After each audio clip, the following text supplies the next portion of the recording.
Hello, welcome back to my channel. Free bus పథకం పెట్టిన తర్వాత ఫస్ట్ టైం అయితే నేను ఫ్రీ బస్ ఎక్కాను. ఊహించుకున్నట్టు అనుకున్నట్టు ఏం లేదు, చాలానే బాగుంది. మా ఫ్రెండ్ కొంచెం అలిగింది, దాన్ని కూల్ చేస్తుంది అనమాట ఇంకొక ఫ్రెండ్, కానీ అది కూల్ అవ్వలేదు. వాళ్ళ లాంగ్వేజ్ లో ఏదో అన్నది, కానీ నాకు అర్థం కాలేదు. పదండి పదండి. ఈ రోజు అయితే ఒక ట్రైనింగ్ సెంటర్కి అయితే వెళ్ళాము. అక్కడ ఏం ట్రైనింగ్ అంటే, ఇక్కడ మొత్తం అన్ని రకాల కషాయాలు కావచ్చు, రైతులకి, స్టూడెంట్స్కి, ఎన్నో జిల్లాల నుంచి ఇక్కడికి వచ్చి ట్రైనింగ్ అయితే తీసుకుంటారు. అంత మంచి సెంటర్కి ఈరోజు మేము ఫ్రీగా వెళ్ళి క్లాసెస్ అయితే నేర్చుకున్నాము. జీవామృతం, పంచగవ్య, అగ్న్యాస్త్రం, నీమాస్త్రం, బీజామృతం, అన్ని అస్త్రాలు ఇక్కడ ఉంటాయన్నమాట. స్వయంగా ప్రాక్టికల్ గా మనకి అన్ని నేర్పుతారు. నేను లాస్ట్ వీడియోస్ లో పోస్ట్ చేశాను నీమాస్త్రం, బీజామృతం ఎలా ప్రిపేర్ చేస్తారో. ఇంకా రానున్న వీడియోస్ లో అన్ని అస్త్రాలు ఎలా ప్రిపేర్ చేస్తారో, వాటి యొక్క యూజెస్ కూడా నేను చెప్తాను. ప్లేస్ ఉన్న వాళ్ళు మొక్కలు చాలా ఈజీగా పెంచుకోవచ్చు. ప్లేస్ లేదు అనుకున్న వాళ్ళు చిన్న ప్లేస్ ఉన్నా చాలు, అలా అలా మనకున్న సీడ్స్, మెంతులు కానీ ధనియాలు ఇవి వేస్తే చాలు. కొత్తిమీర, పాలకూర ఇలాంటివి పండించుకుంటే మనం మంచి ఫుడ్ తినచ్చు. ఇంకొకటి ఏంటంటే, కెమికల్స్లోంచి ముంచి తీసిన ఆహారం మనం తినాల్సిన అవసరం ఉండదు. మాకు డైలీ క్లాసెస్లో మ్యాక్సిమం ఇదే చెప్తున్నారు మా సారు. కానీ ప్లేస్ ఉండాలి కదా, చూద్దాం.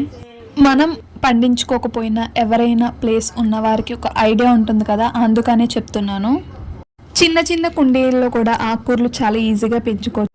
మీకు విషయం చెప్పిన, మనం బయట తినే ఆకుకూరలు, డైలీ ఆకుకూరలు తినండి తినండి అంటారు, కానీ అవి డైలీ తింటే మనకి ఇంకా ప్రమాదం. అదే ఆకుకూరలు, అదే కూరగాయలు ఒక 2 రకాలైనా మనం ఇంట్లో పండించుకోగలిగితే చాలు. ఈరోజు మేము వెళ్ళిన ఊర్లో ఆ సార్ ఇచ్చిన ట్రైనింగ్ వల్ల చాలా మంది రైతులు అయితే చేంజ్ అయ్యారు. కమింగ్ వీడియోస్లో ఇంట్లో మనం ఎలా గ్రో చేసుకోవాలి, వెజిటేబుల్స్ కానీ, లీఫీ వెజిటేబుల్స్ కానీ, మీకు మంచి వీడియోస్ అయితే నేను చేస్తాను. ఈరోజు మార్నింగ్ నుంచి క్లాస్లో ఈ మేక అయితే అరుస్తూనే ఉంది మాతో పాటు.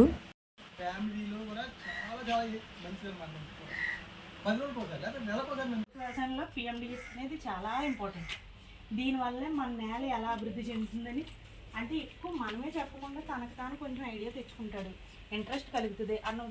ఈ ట్రైనింగ్ సెంటర్లో అక్కడ అన్ని రకాల కషాయాలు వాళ్ళు రైతులకు అయితే అమ్ముతారనమాట. ఈ బయోకల్చర్స్ అని ఇవి ఏంటంటే, ఇప్పుడు ఆవు పేడ, ఆవు మూత్రలు ఉంటాయి కదా, అవి పార్ట్స్ ఆఫ్ విడదీసేస్తారు. ఆల్రెడీ చెప్పుకుంటాడు అన్ని. అలా విడదీసి ఒక్కొక్కటి విడదీసి పెట్టిందన్నమాట. ఇప్పుడు మొక్క ఎదుగుదలకు ఒకటి కావాలనుకో, ఒక విటమిన్ కావాలి సపోజ్, ఆ విటమిన్ ఒక బాటిల్లోనే. అలాగే ట్రాప్స్, మీకు ఎల్లో ప్లేట్స్ కానీ ఇక్కడ అన్నీ దొరుకుతాయి. కిచెన్ గార్డెన్ ఇత్తనాలు ఇలా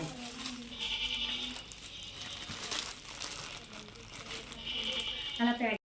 ఇవి అన్ని ప్రకృతి నుంచి దొరికే వనరులతోనే, అంటే న్యాచురల్గా చేయబడిన ఐటమ్స్ అనమాట. ఇక్కడ నేను చూపిస్తున్నవి ఇది ఆ వాతావరణాన్ని. ఇక్కడ గోధుమ పండుతుంది.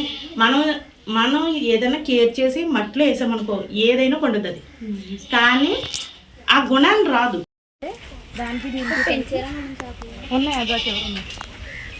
మేము అప్పుడు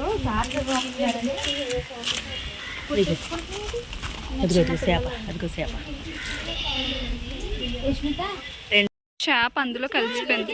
ఇక్కడ నేను చూపిస్తున్నాను కదా, దానిలో ఆవు మూత్రం అయితే స్టోర్ చేస్తారు. దేనికంటే మనకి తయారు చేసుకున్న ఆ కషాయాలన్నిటికి ఆవు మూత్రం కావాలి. అక్కడ ఉన్నాయి కదా, ఆ 2 ఆవులతోనే వీళ్ళైతే ఈ ప్రకృతి దానికి సంబంధించినవన్నీ చేస్తున్నారు. ఒక లేడీస్ ఉంటారు కదా, వాళ్ళు టెర్రస్ గార్డెన్ అయితే చేసుకుంటారు శ్రద్ధగా. అందుకని అన్ని రకాలు ఉన్నాయంటే చక్కగా పెంచుకుని చేసుకుంటారు కదా ఒకరికి. అలాగని 2 స్కూటీలు ఇవ్వడం జరిగింది.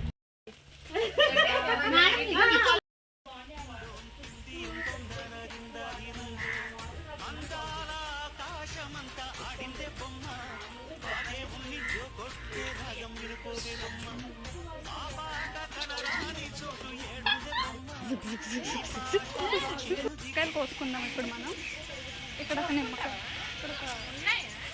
ఉంది, తస్కరిద్దాం. 1 అవర్ వెయిట్ చేశాక బస్ వచ్చింది. ఇంతకీ వీడియో చూసి మీరు ఏమైనా నేర్చుకున్నారా? మీరు నేర్చుకుంటే నేను చాలా happy. Thanks for watching. Next వీడియోలో కలుద్దాం.